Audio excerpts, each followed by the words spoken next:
Assalamu alaikum. Welcome to our 3 minutes English spoken class.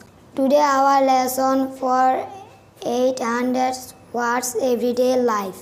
Number 1. Wrist অর্থ কবজি। I take pulse from wrist অর্থ আমরা কবজি থেকে স্পন্দন নেই।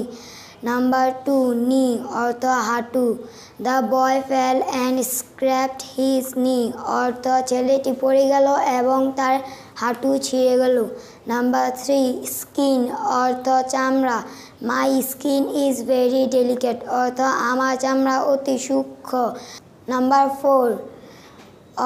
Shave অর্থ কামানো। He didn't shave the beard অর্থ তিনি তার দাড়ি কামাননি। Number 5. শেফ অর্থ হোটেলের রাঁধুনি। The chef making a milk অর্থ হোটেলের রাঁধুনি খাবার তৈরি করছে।